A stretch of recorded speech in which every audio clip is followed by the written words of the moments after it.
الله الرحمن الرحيم وعهدنا إلى إبراهيم وإسماعيل أن طهر بيتي للطائفين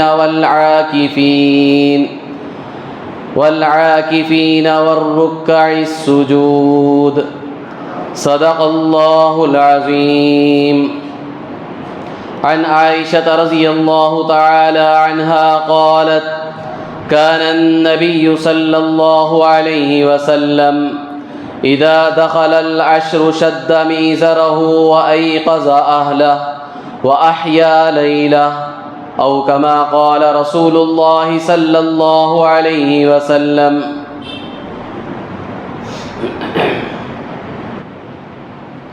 بزرگان محترم، عزیز نوجوانان اسلام، آج 20 رمضان المبارک ہے۔ رمضان کی یہ مبارک ساعتیں بڑی تیزی سے گزر رہی ہیں۔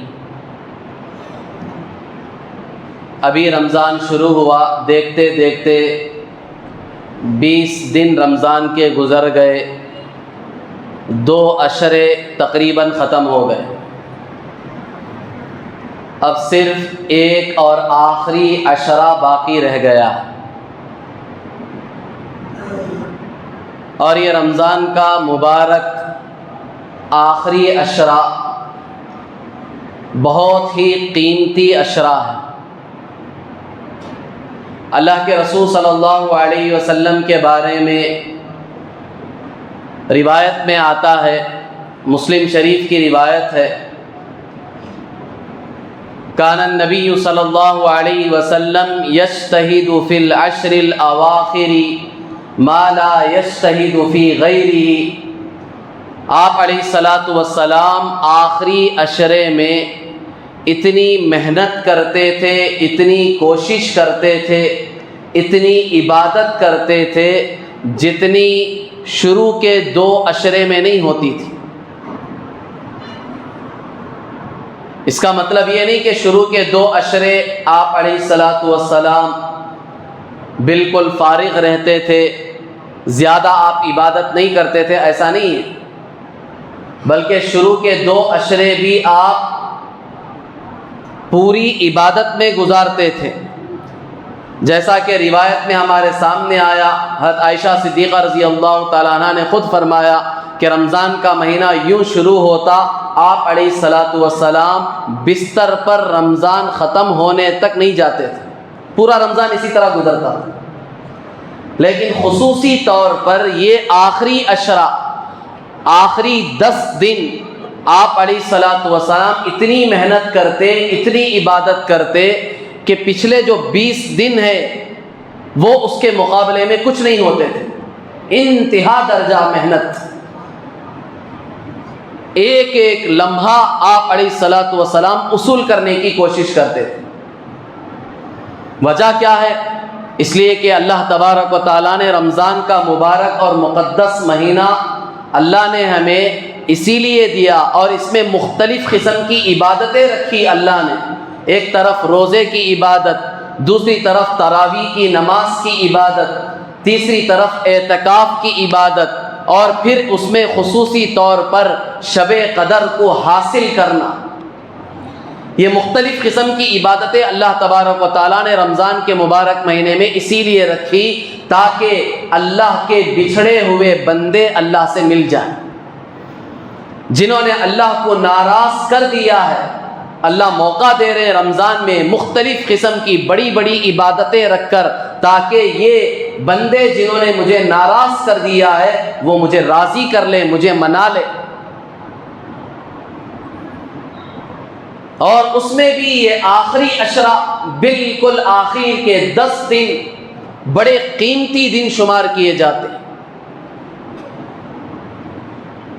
لیکن اللہ معاف فرمائے، امت کا ایک طبقہ اس آخری عشرے کو اپنی ضروریات کے لیے فارغ کر دیتا ہے۔ شروع کے 20 دن تو یوں ہی گزر جاتے ہیں تھوڑی بہت عبادت کے ساتھ، لیکن آخر کا جو عشرہ ہے خصوصی طور پر امت میں ایک طبقہ ایسا ہے، مسلمانوں میں بہت سارے لوگ ایسے ہیں جو اپنی ضروریات کے لیے اس عشرے کو فارغ کر دیتے ہیں۔ کمانے والے، تجارت کرنے والے خوب زور شور سے اس آخری عشرے کو اپنی تجارت کے لیے فارغ کر دیتے ہیں کہ اب دن رات ایک کر رہے ہیں، دن میں بھی کما رہے ہیں، پوری رات تجارت میں لگا رہے ہیں۔ آخری عشرہ قیمتی عشرہ ہے۔ اللہ کے رسول صلی اللہ علیہ وسلم کے بارے میں آ رہا ہے کہ شروع کے جو 20 دن میں آپ نے عبادت کی تھی اس سے زیادہ عبادت آخری عشرے میں آپ صلی اللہ علیہ وسلم کی ہوتی تھی، لیکن امت کا ایک طبقہ یہ ہے کہ وہ شروع کے 20 دن تو اس نے اسی طرح گزارے، کوئی خاص اس نے عبادت کا اہتمام نہیں کیا، لیکن آخری عشرہ کم از کم اسے غنیمت سمجھ کر عبادت میں گزارنے کے بجائے آخری عشرہ خاص طور پر بڑے اہتمام کے ساتھ اپنی تجارت کے لیے فارغ کر دیتا۔ وہاں تاجر تجارت کرنے میں لگے ہوئے ہیں اور دوسرے لوگ جو ہے، دوسرے مسلمان ان چیزوں کو خریدنے میں لگے ہوئے ہیں۔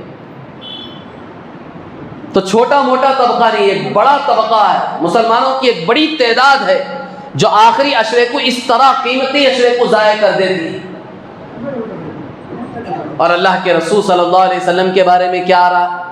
بخاری شریف کی روایت ہے جو خطبے میں نے آپ حضرات کے سامنے پڑھی ہے، اس میں اما جان عائشہ صدیقہ رضی اللہ تعالیٰ عنہ فرماتی ہیں، حضور صلی اللہ علیہ وسلم کا معمول بتاتی ہیں، کان النبی صلی اللہ علیہ وسلم اذا دخل العشر شد میزرہ واحیا لیلہ وایقظ اہلہ، کہ حضور صلی اللہ علیہ وسلم کا معمول تو یہ تھا، آپ کا عمل آخری عشرے میں یہ ہوتا تھا کہ آپ اپنی ازار کو اور زیادہ مضبوطی سے باندھ لیتے تھے اور پوری رات آپ جاگتے تھے، عبادت میں گزارتے تھے۔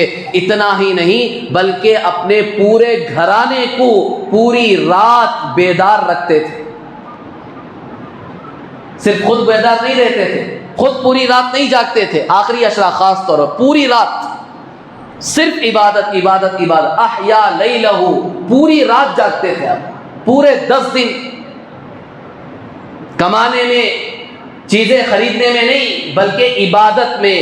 اور صرف آپ کا یہ معمول نہیں تھا، ایقظ اہلہ، اپنے پورے گھر والوں کو بھی بیدار رکھتے تھے، ان سے بھی کہتے کہ تم بھی جاگو، پوری رات جاگو۔ بچے کچھ دن رہ گئے، 10 دن رہ گئے، پتہ نہیں آئندہ سال یہ دن ملیں گے نہیں ملیں، ہم میں سے کون زندہ رہے گا کسی کو پتہ نہیں ہے، اتنا قیمتی عشرہ کون پائے گا، کسے ملے گا۔ جہنم سے خلاصی کا عشرہ ہے، یہ وہ عشرہ ہے جس میں اللہ تبارک و تعالیٰ کی طرف سے دوزخیوں کے لیے نجات کے پروانے دیے جاتے ہیں۔ اب ایسے عشرے میں مسلمان اللہ سے اپنے لیے نجات کا پروانہ حاصل کرنے کے بجائے وہ دنیا میں لگے ہوئے ہیں، دنیا میں مشغول ہیں، اللہ بلا رہے ہیں، وہ اللہ سے دور جا رہے ہیں۔ یہ بڑا قیمتی عشرہ ہے، اس کی ہم میں سے ہر ایک کو قدردانی کرنی چاہیے۔ اور اسی آخری عشرے میں ایک اہم عبادت شروع ہوتی ہے جسے ہم اعتکاف کہتے ہیں۔ یہ کوئی معمولی عبادت نہیں ہے، بڑی قیمتی عبادت ہے اعتکاف۔ اعتکاف کے معنی کیا ہیں؟ کسی چیز کو مضبوطی سے پکڑ لینا، اپنے آپ کو قید کرا دینا۔ اعتکاف میں یہی ہوتا ہے کہ ایک مسلمان اللہ کے گھر کو، مسجد کو 10 دن کے لیے مضبوطی سے پکڑ لیتا ہے، اب اپنا گھر چھوڑ دیتا ہے، اپنے بیوی بچوں کو چھوڑ دیتا ہے، دوست و احباب کو چھوڑ دیتا ہے، اپنی تجارت کو چھوڑ دیتا ہے، غرض دنیا کے ہر مشغلے کو چھوڑ کر اللہ کے گھر کو، اللہ کے در کو مضبوطی سے پکڑ لیتا ہے۔ اعتکاف کے یہی معنی ہے۔ اور یہ اعتکاف جو اللہ کے در پہ آ کے ہم پڑے ہوئے ہیں، یہ کیا ہے عبادت؟ یہ اعتکاف کی عبادت فکری عبادت ہے، سوچ کی عبادت ہے۔ اللہ کے رسول صلی اللہ علیہ وسلم، آپ کو ابھی نبوت نہیں ملی ہے، ابھی آپ نبی نہیں بنائے گئے ہیں، اس سے پہلے آپ علیہ السلام کا معمول تھا مکۃ المکرمہ میں غار حرا میں آپ علیہ السلام جا کر بیٹھتے تھے۔ غار حرا میں جو آپ علیہ السلام جا کر بیٹھتے تھے، وہاں کیا کرتے تھے آپ علیہ السلام؟ پہاڑ پر جا کر، وہاں جو ایک غار ہے وہاں جا کر آپ علیہ السلام بیٹھتے تھے۔ کیا کرتے تھے؟ کون سی عبادت تھی وہاں؟ اس وقت نماز فرض نہیں تھی، روزہ فرض نہیں تھا، زکوٰۃ فرض نہیں تھی، حج فرض نہیں تھا، کوئی عبادت نہیں، کیونکہ آپ علیہ السلام تو ابھی نبی نہیں بنے ہیں، ابھی اسلام کی کوئی عبادت فرض نہیں کی گئی ہے، اللہ کی طرف سے ابھی قرآن اترنا بھی شروع نہیں ہوا۔ اس سے پہلے آپ علیہ السلام غار حرا میں جا کر بیٹھ رہے ہیں، تنہائی میں، ایک سوئی میں، کئی دن، کبھی ایک دن کے لیے، کبھی 2 دن کے لیے، کبھی 5 دن کے لیے، کبھی ہفتہ آپ علیہ السلام چلے جایا کرتے تھے۔ آپ کی بیوی حضرت خدیجۃ الکبریٰ رضی اللہ تعالیٰ عنہ جو پہلی بیوی ہیں، وہ آپ کو کچھ ستو وغیرہ بنا کر دیتی۔ ستو کا آٹا بہت سے لوگ کھاتے ہیں، استعمال کیے ہوئے سب لوگ جانتے ہیں۔ یہ ستو بنا کر آپ علیہ السلام کو دے دیتی، تو حضور صلی اللہ علیہ وسلم وہ لے کر چلے جاتے تھے غار حرا۔ 1 دن، 2 دن، کبھی 5 دن، کبھی 1 ہفتہ، کبھی 10 دن وہیں رہتے تھے غار حرا میں۔ اور کبھی درمیان میں خود حضرت خدیجۃ الکبریٰ رضی اللہ تعالیٰ عنہ جب حضور صلی اللہ علیہ وسلم واپس نہیں آتے تھے تو خود ستو یا اور کوئی توشہ لے کر جا کر دیتی تھی کہ میں نے تھوڑا توشہ دیا ہے، شاید ختم ہو گیا ہوگا، ابھی حضور صلی اللہ علیہ وسلم واپس نہیں آئے ہیں، تو خود لے جا کر بھی دیتی تھی۔ تو آپ علیہ السلام غار حرا میں جا کر کیا کرتے تھے؟ اس وقت آپ علیہ السلام کی جو عبادت تھی وہ یہی فکری عبادت تھی، سوچ کی عبادت تھی، جسے آج کل کی ہم اصطلاح میں مراقبہ کہتے ہیں۔ جو اللہ والے کرتے نہیں، گردن جھکا کے بیٹھ جاتے، اپنے آپ کو بالکل دنیا سے کاٹ کر، دنیا کے جھمیلوں سے اپنے آپ کو الگ کر کے گردن جھکا کے اللہ کی یاد میں مست ہو جاتے ہیں، آخرت کے فکر میں، اللہ کی محبت میں ڈوب جاتے ہیں۔ اسے مراقبہ کہتے ہیں۔ مراقبہ، رقبہ کہتے ہیں، رقبہ کہتے ہیں گردن کو، گردن جھکانا۔ آپ علیہ السلام کی یہ عبادت تھی کہ آپ علیہ السلام اللہ کی محبت میں اللہ کی طرف کامل طریقے سے متوجہ ہو جاتے تھے۔ وہاں غار حرا میں نماز نہیں پڑھتے تھے، آپ روزہ نہیں رکھتے تھے، وہاں اللہ کی طرف متوجہ ہو رہے ہیں، اور کئی دن آپ کی یہ عبادت ہوتی تھی۔ تو یہ عبادت جسے فکری عبادت کہتے ہیں، یہ کوئی معمولی عبادت نہیں ہے۔ اعتکاف میں یہ ایک بڑی عبادت ہے، یہ فکری عبادت۔ آدمی جب اعتکاف میں اپنے آپ کو فارغ کر کے مسجد میں آ کر اللہ کے در پر پڑ جاتا ہے تو اس وقت اسے سوچنے اور فکر کرنے کی تھوڑی سی مہلت ملتی ہے کہ میں کون ہوں، میں دنیا میں کیوں آیا ہوں، میں نے زندگی اب تک کیسی گزاری ہے، مجھے ایک دن مرنا ہے، اللہ کے سامنے کھڑے ہو کر پوری زندگی کا حساب دینا ہے، جواب دینا ہے۔ یہ سوچنے کا اسے موقع اعتکاف کی عبادت میں ملتا ہے۔ ورنہ تو ہم نمازوں کو آتے ہیں، 5 وقت کی نماز بھی پڑھ رہے ہیں الحمدللہ، جمعہ کی نماز بھی پڑھ رہے ہیں، لیکن ہم نماز میں نیت تو امام کے پیچھے باندھتے ہیں، اس کے بعد ہمارا دماغ کہاں جاتا ہے ہمیں ہی پتہ نہیں ہوتا۔ وہ ایک روٹین چل رہی ہے، امام اللہ اکبر کہتا ہے، آٹومیٹکلی ہم جھکتے ہیں، اٹھتے ہیں، سجدہ کرتے ہیں، سلام پھیرتے ہیں، دعا میں بھی ہاتھ اٹھا رہے ہیں، امام کچھ مانگ رہا، ہم دکان کے بارے میں سوچ رہے ہیں، دوستوں کے بارے میں سوچ رہے ہیں۔ پوری نماز کی کیفیت یہ ہوتی ہے، سوچنے کا کام موقع ملتا ہے۔ نماز جیسی اہم عبادت بھی ہماری اللہ کی یاد سے بالکل غفلت میں گزرتی ہے، اور روزہ تو ہے ہی۔ ہم دیکھ رہے ہیں ہمارے روزے کیسے گزر رہے ہیں، روزہ رکھ کر بھی ہم دنیا میں اپنے آپ کو کتنا مصروف اور مشغول کیے ہوئے ہیں، یہاں بھی سوچنے کا موقع نہیں مل رہا۔ تو عام طور پر ان عبادات میں آدمی کو سوچنے کا اور اپنی زندگی کے بارے میں جائزہ لینے کا موقع نہیں ملتا۔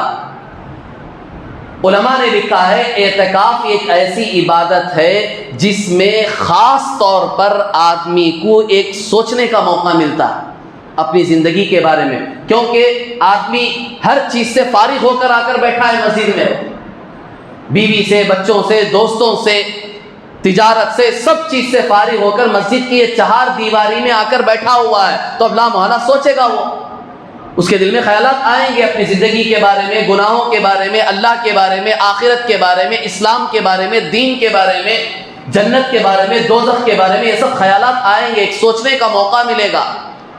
تو اعتکاف میں یہ ایک بڑی عبادت کا موقع ملتا ہے، وہ ہے فکری عبادت، سوچ۔ اسی لیے علماء نے لکھا ہے کہ جس طرح آدمی ایک آئینہ دیکھ کر اپنے ظاہر کا فیصلہ کرتا ہے، ہر آدمی دن میں کئی مرتبہ آئینے کے سامنے کھڑا ہوتا ہے، کھڑے ہو کر اپنے ظاہری جسم اور خوبصورتی اور بدصورتی کا فیصلہ کرتا ہے آئینے میں دیکھ کر۔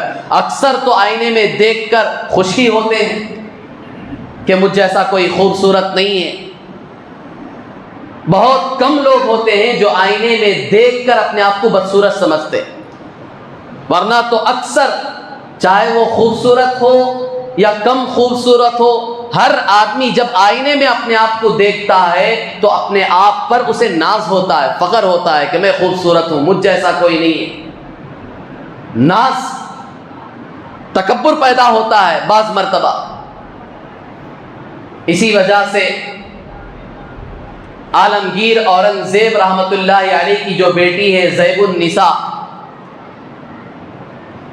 عالمگیر اورنگزیب رحمۃ اللہ علیہ مغلیہ سلطنت کے جتنے بادشاہ گزرے ہیں، بابر ہو، اکبر ہو، جہانگیر ہو، شاہ جہاں ہو، جتنے بھی یہ بادشاہ گزرے ہیں، ان میں عالمگیر اورنگزیب رحمۃ اللہ علیہ جیسا کوئی نہیں گزرا ہے۔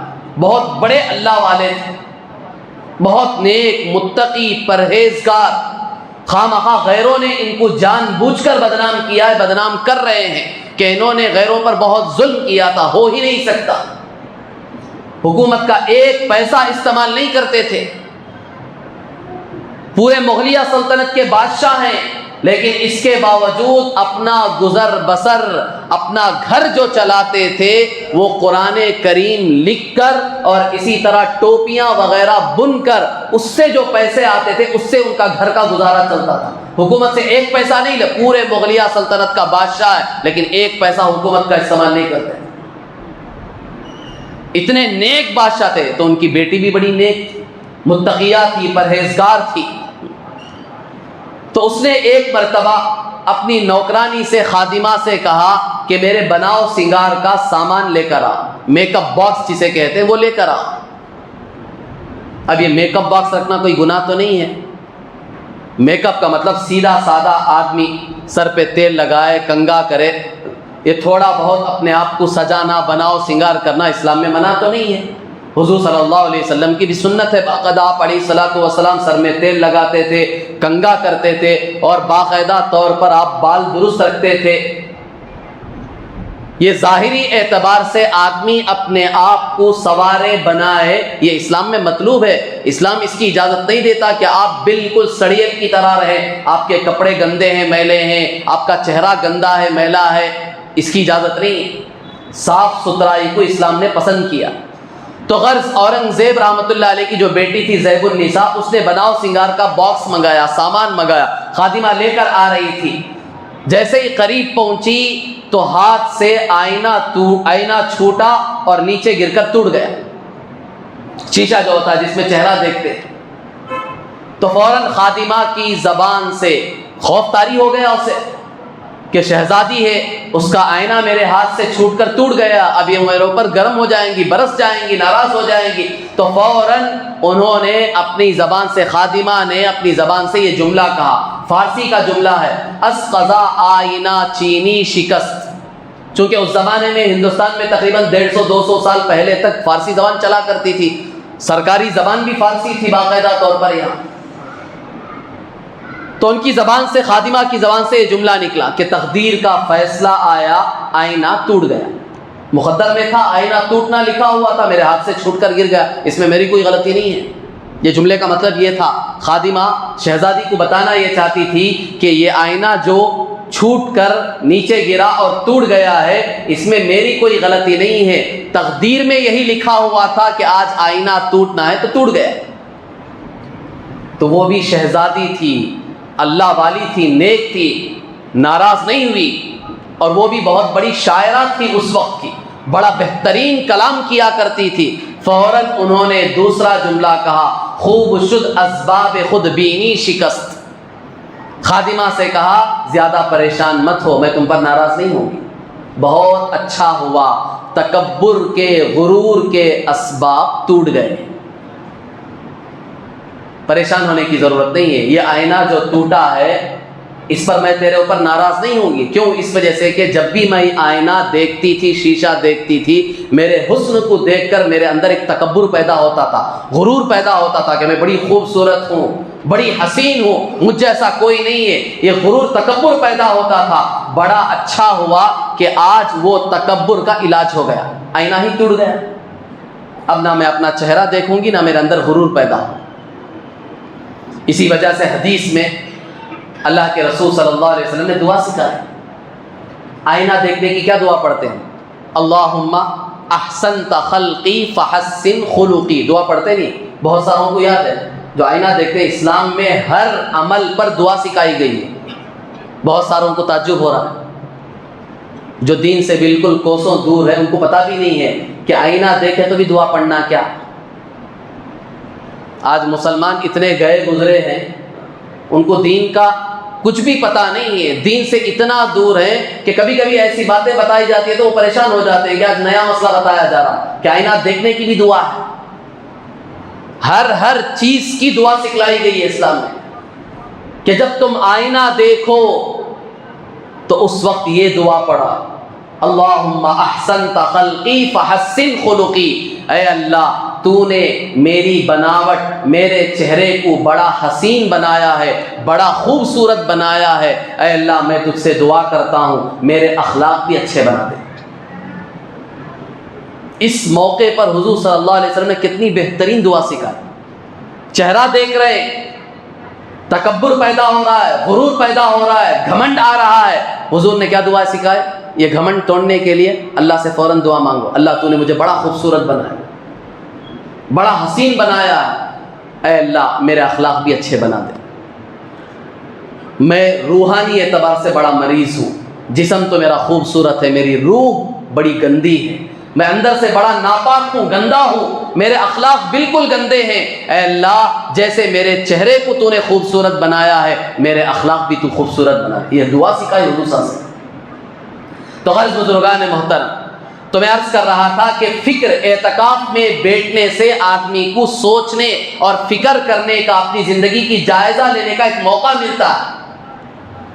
تو یہ بہت بڑی عبادت ہے فکر، کیونکہ آدمی کی جب فکر اور اس کی سوچ بدلتی ہے تو زندگی بدل جاتی ہے۔ زندگی کس سے بدلتی ہے؟ فکر اور سوچ ہی تو بدلتی ہے۔ آدمی کی سوچ اور اس کا فکر بدلتا ہے تو زندگی بھی بدل جاتی ہے۔ اسی وجہ سے کہا گیا الفکرۃ مرآۃ تریک حسناتک وسیئاتک، فکر اور سوچ وہ ایک آئینے کی طرح ہے، یہ تمہیں تمہاری اچھائیاں بھی دکھائے گا اور تمہاری برائیاں بھی دکھائے گا۔ جس طرح آئینے کے سامنے ہم کھڑے ہوتے ہیں تو دوسرے کو بولنے کی ضرورت نہیں، میں آئینہ میں سامنے رکھوں گا تو مجھے خود پتہ چلے گا میرے اندر کیا کیا حسن کی چیزیں ہیں، کیا کمی ہے۔ میں خود آئینے میں دیکھ کر اپنے بارے میں فیصلہ کر سکتا ہوں، یہ اچھی آنکھیں اچھی ہیں، میرے ہونٹ اچھے ہیں، میرے گال اچھے ہیں، بھاؤں اچھے ہیں، فلاں اچھے ہیں، فلاں اچھے ہیں، لیکن ناک تھوڑی سی موٹی ہے، یہ ذرا لمبی ہو جاتی تو اور خوبصورت لگتا۔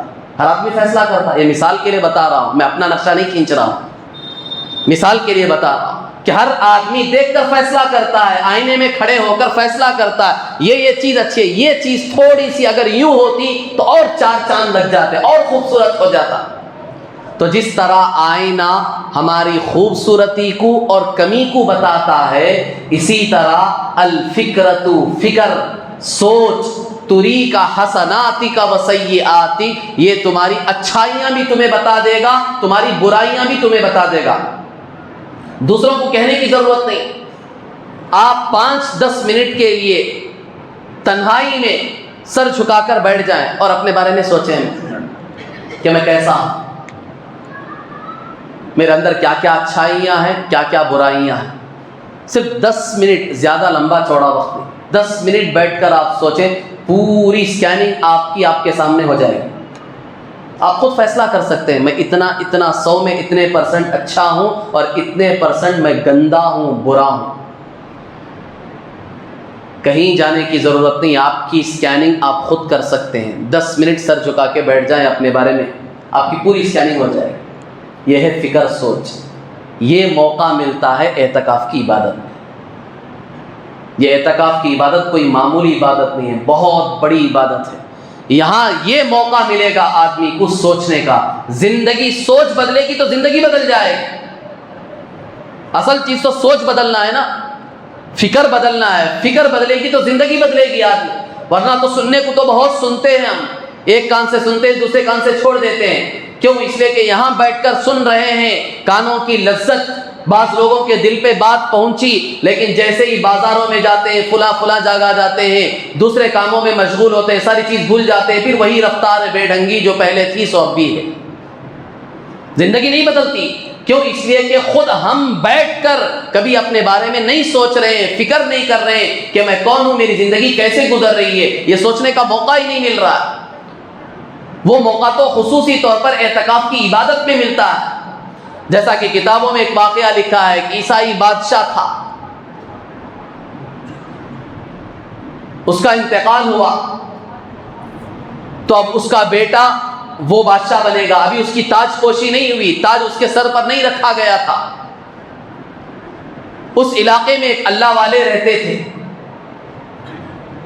ان کا طریقہ یہ تھا، ان کی عادت یہ تھی کہ میں ہر ایک کو جا کر دین کی دعوت دوں، دین کی بات پہنچاؤں. ان کا کام ہی یہی تھا.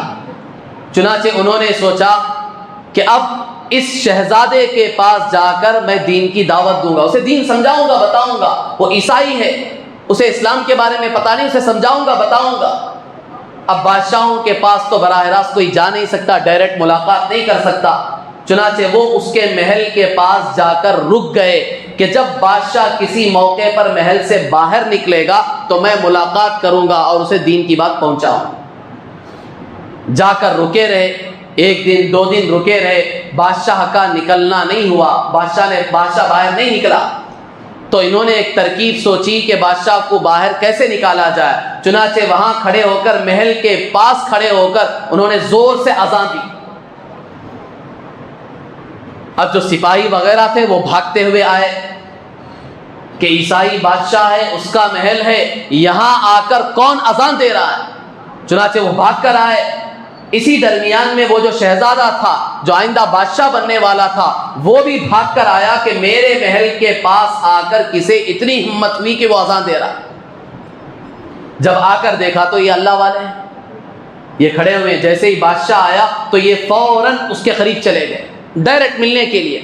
اب بادشاہ کو اور زیادہ غصہ آ گیا کہ ایک جرم تو یہ کیا کہ یہاں آ کر محل کے سامنے اس نے اذان دی، اور دوسرا جرم یہ ہے کہ میرے آتے ہی بغیر میری اجازت کے میرے سے ملاقات کرنے کے لیے قریب بھی آ گیا. اب اس شہزادے کے ہاتھ میں 2-3 کتے تھے. عام طور پر جو لوگوں کو شوق ہے کتے پالنے کا، غیروں کا دیکھا دیکھی، اللہ معاف فرمائے، بعض مسلمان بھی شوق میں چل پڑے ہیں، اسے اپنا امام صاحب بنائے ہوئے، وہ آگے آگے چلتا ہے، یہ اس کی اقتدا کرتے ہوئے پیچھے پیچھے چلتے ہیں. اب 2-3 کتے تھے ہاتھ میں اس شہزادے کے. اب اس شہزادے نے اس اللہ والے سے کہا کہ دیکھو میرے پاس یہ جو کتے ہیں یہ بہتر ہیں یا تم بہتر ہیں.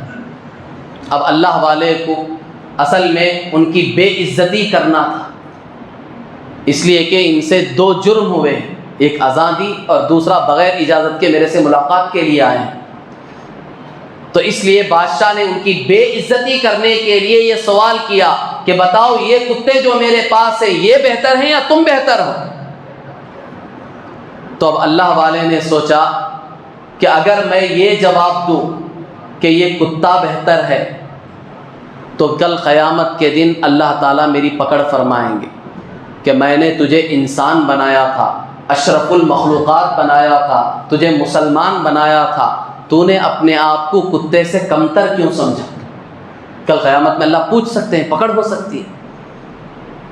اور پھر اللہ والے نے سوچا اگر میں یہ کہوں کہ میں بہتر ہوں کتے سے تو یہ بھی بڑا مسئلہ ہو جائے گا، اس لیے کہ خود میرے بارے میں مجھے کوئی گارنٹی نہیں ہے کہ میری موت کس حالت پر آئے،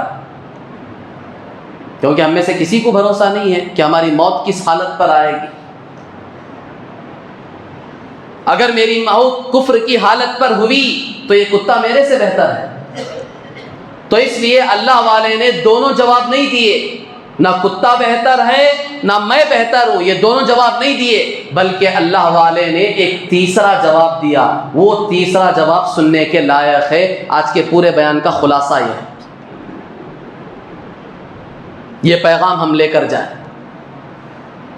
اور اعتکاف کا جو اہم مقصد ہے وہ اہم مقصد یہی ہے، وہ یہ تیسرا جواب۔ وہ اللہ والے نے اس شہزادے کو تیسرا جواب یہ دیا کہ اللہ تعالیٰ نے جس مقصد کے لیے مجھے پیدا کیا ہے، اگر میں وہ مقصد کو پورا کر رہا ہوں تو میں اس کتے سے بہتر ہوں، اگر میں وہ مقصد پورا نہیں کر رہا ہوں تو میں اس کتے سے بدتر ہوں۔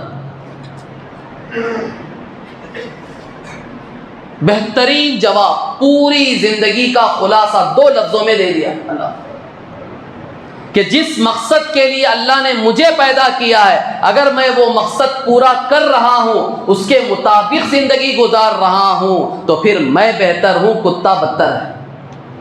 اگر میں وہ مقصد پورا نہیں کر رہا ہوں تو کتا بہتر ہے، میں بدتر ہوں، کیونکہ کتا تو اپنے مقصد میں لگا ہوا ہے۔ مالک ایک ہڈی ڈالتا ہے تو وہ اس کی لاج رکھتا ہے،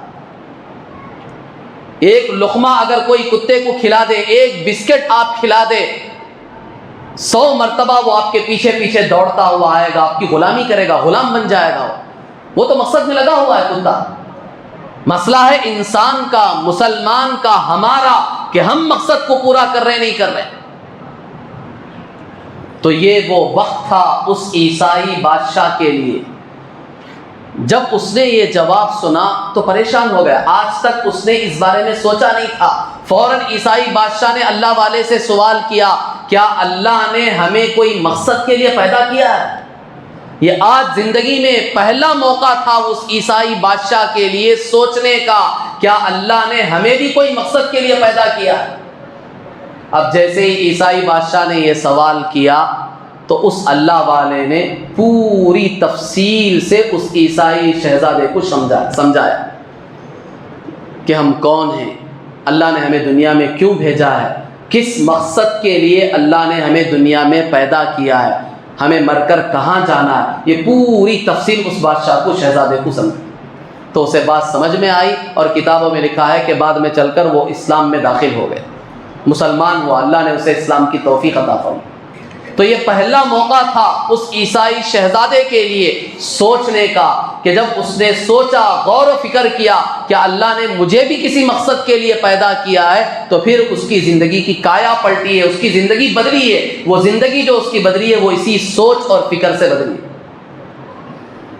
قرض بزرگان محترم، تو میں یہی بات سمجھانے کی کوشش کر رہا تھا کہ رمضان کے اس آخری عشرے میں جو ایک اہم عبادت ہے، اعتکاف کی عبادت، یہ کوئی معمولی عبادت نہیں ہے، بہت بڑی عبادت ہے۔ اس عبادت میں خاص طور پر آدمی کو سوچنے اور غور و فکر کرنے کا موقع ملتا ہے، اس کی زندگی بدلنے کا ایک موقع ملتا ہے کہ آدمی تنہائی میں جب دنیا کی ہر مشغولی سے فارغ ہو کر مسجد میں اللہ کے در پر آ کر 10 دن کے لیے اپنے آپ کو فارغ کر کے بیٹھتا ہے، تو دن رات تو فارغ ہی بیٹھا ہے، قرآن پڑھ رہا ہے، ذکر و اذکار کر رہا ہے، دین کی باتیں سن رہا ہے، بہت سارا وقت اسے ملتا ہے، وہ فارغ بیٹھتا ہے تو اس وقت اسے تھوڑی دیر سوچنے کا موقع ملتا ہے، تو وہ سوچ اس کی زندگی کو بدل دیتی ہے کہ واقعی میں نے اب تک کی جو زندگی ہے وہ بڑی گناہوں کے ساتھ گزاری، اللہ کی نافرمانیوں میں گزاری ہے، اچانک میری موت آ جائے تو اللہ کے سامنے جا کر میں کیا جواب دوں؟ یہ موقع اسے ملتا۔ یہ عبادت صرف اعتکاف میں نہیں بلکہ علماء نے لکھا ہے کہ مسلمان کو چاہیے کہ ہر دن جب رات میں وہ سونے کے لیے اپنے بستر پر آئے تو اسے چاہیے کہ بستر پر بیٹھ کر 2-3 منٹ کے لیے اپنی زندگی کے بارے میں یہ سوچے کہ آج صبح سے شام تک میں زندہ تھا، کھا رہا تھا، پی رہا تھا، ہر خواہش اپنی میں نے پوری کرنے کی کوشش کی، آج بستر پر زندہ بیٹھا ہوا ہوں، اب تھوڑی دیر میں لیٹ جاؤں گا، پتہ نہیں کل اس بستر پر سے میں دوبارہ اٹھ پاؤں گا یا نہیں۔ اگر نہیں اٹھوں گا تو کہاں جاؤں گا؟ کہاں جائیں گے؟ سیدھے قبرستان میں جائیں گے، قبر کی اندھیری کوٹری میں ڈال دیا جائے گا، سب حوالے کر کے آ جائیں گے، آخرت کی زندگی شروع ہو جائے گی، تو اس وقت میرا کیا ہوگا؟ روزانہ اگر مسلمان اپنے بستر پر بیٹھ کر 2-3 منٹ کے لیے یہ غور و فکر کر لے تو چند دنوں میں اگر کوئی زیادہ گنہگار ہے تو چند ہفتوں میں انشاءاللہ اس کی زندگی ہی بدل جائے گی۔ یہ سوچ بہت بڑی عبادت ہے، یہ فکری عبادت بہت بڑی عبادت ہے۔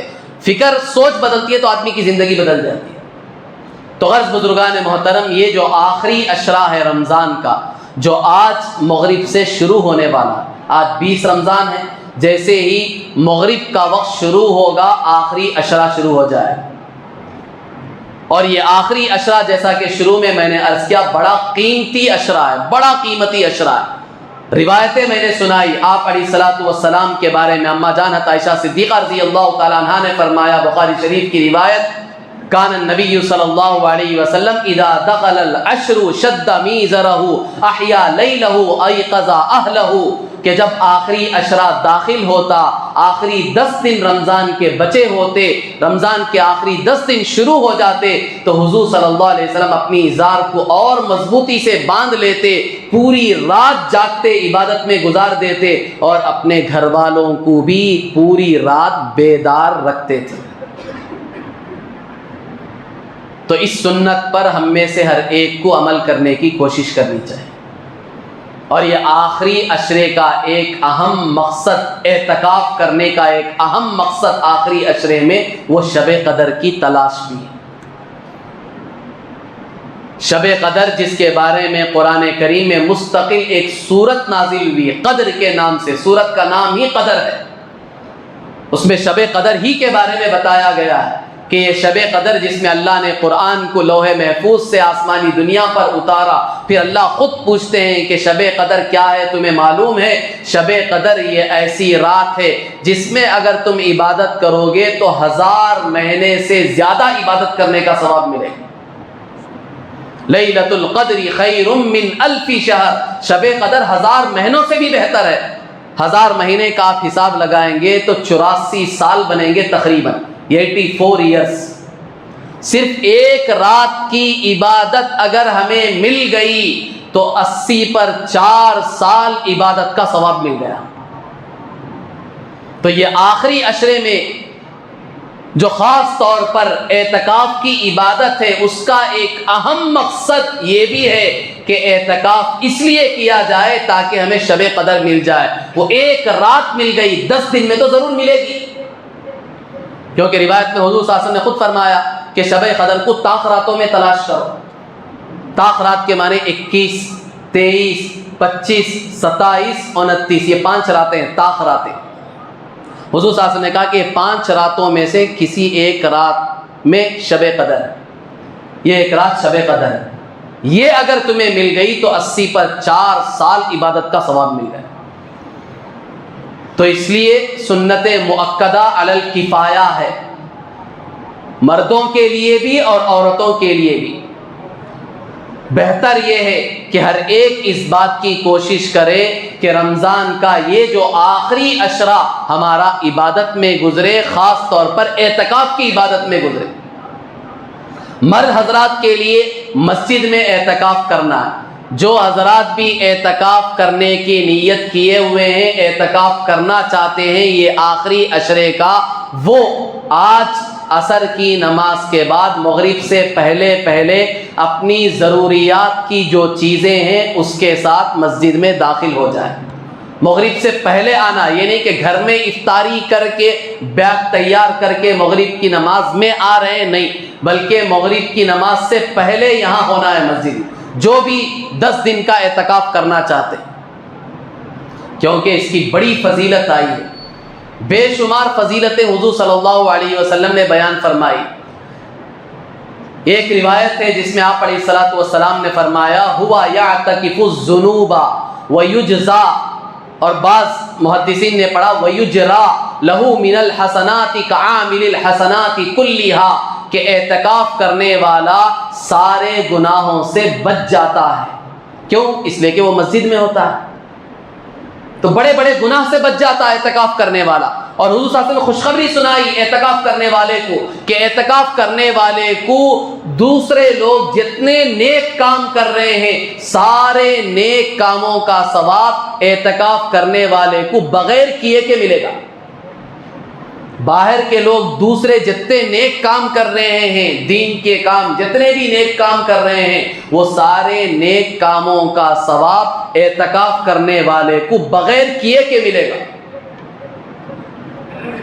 اور ایک روایت میں آپ علیہ الصلوۃ والسلام نے فرمایا من اعتکف عشرا فی رمضان کان کحجتین وعمرتین، جو رمضان میں آخری عشرے کا اعتکاف کرے گا، رمضان کے آخری 10 دن کا اعتکاف کرے گا، اس کے لیے 2 حج اور 2 عمرے کا ثواب ملے گا۔ کتنی بڑی بات ہے، کم فضیلتیں نہیں ہیں اعتکاف کی، 2 حج 2 عمرے کا ثواب۔ اور ایک روایت میں تو بہت بڑی فضیلت آپ علیہ الصلوۃ والسلام نے بیان فرمائی من اعتکف یوما ابتغاء وجہ اللہ جعلہ اللہ بینہ وبین النار 3 خنادق کل خندق ابعد مما بین الخافقین۔ آپ علیہ الصلوۃ والسلام نے فرمایا جو مسلمان بھی ایک دن کا اعتکاف کرے گا اللہ کو خوش کرنے کے لیے، لوگوں کو دکھانے کے لیے نہیں، اللہ کو خوش کرنے کے لیے، یہاں عشرے کا ذکر نہیں، 10 دن کا ذکر نہیں، ایک دن کا اتنا ثواب ہے، اتنی فضیلت ہے، تو آپ اندازہ لگائیں جو 10 دن کا کر رہے ہیں ان کے لیے کتنا ثواب ملے گا۔ اس حدیث میں 1 دن کا بتا رہے ہیں، 1 دن کا کتنا ثواب ہے۔ اللہ کو راضی خوش کرنے کے لیے 1 دن کا اعتکاف کرے گا، حضور صلی اللہ علیہ وسلم نے فرمایا اللہ تعالیٰ اس کے اور دوزخ کے درمیان 3 خندقیں حائل کر دیں گے، اور ہر خندق اس کی چوڑائی زمین سے لے کر آسمان کے برابر ہے، یعنی زمین سے لے کر آسمان کے درمیان جتنی دوری ہے اللہ تعالیٰ یہ مسلمان اور دوزخ کے درمیان ایسی 3 دوریاں کر دیں گے، ایک نہیں، زمین سے لے کر آسمان تک جتنی دوری ہے ایسی 3 گنا دوریاں اللہ یہ مسلمان اور دوزخ کے درمیان کر دیں گے۔ کس کے؟ جو 1 دن کا اعتکاف بھی اگر اللہ کے لیے کر رہا ہے۔ اب اتنی دوری کرنے کا کیا مطلب ہے؟ اس کا مطلب صاف یہی ہے کہ وہ دوزخ میں نہیں جا سکتا، اس کا صاف مطلب یہی ہے، یہی سمجھایا جا رہا، بتایا جا رہا کہ 1 دن کے اعتکاف میں تمہیں یہ ملے گا کہ دوزخ سے بچ جاؤ گے، تو 10 دن کا جو اعتکاف کرے گا اس کا کیا مقام ہوگا۔ تو یہ فضائل سننے کے بعد تو ہر مسلمان کو تمنا ہی نہیں بلکہ پوری کوشش کرنی چاہیے۔ اول مرحلے میں تو کوشش یہ ہونی چاہیے کہ پورے عشرے کا اعتکاف ہمارا ہو۔ الحمدللہ امت میں ہیں لوگ لیکن بہت تھوڑے ہیں، پورے دیغ میں آپ یہ کہہ سکتے ہیں 4-5 چاول کے دانے جو پورا عشرے کا اعتکاف کرتے ہیں۔ ہر مسجد میں بہت کم تعداد میں لوگ ہوتے ہیں جو عشرے کا اعتکاف کرتے ہیں، ان کو شب قدر بھی مل جاتی ہے، اور حدیث میں جتنے فضائل بیان کیے گئے وہ سارے فضائل ان کو مل جاتے ہیں۔ ہاں ایک بڑا طبقہ وہ بھی ہے جو 1 دن 2 دن 3 دن 5 دن کے لیے بھی اعتکاف میں بیٹھتا ہے، وہ بھی زہر قسمت ہے، وہ بھی بہت بڑی بات ہے ان مسلمانوں کے مقابلے میں جو 1 دن بھی اعتکاف میں نہیں بیٹھتے۔ 4 بھائی ہیں تو کوشش کریں ترتیب بنائیں، 1 بھائی اس سال پورے عشرے کا اعتکاف بیٹھے، باقی 3 بھائی دکان سنبھالیں،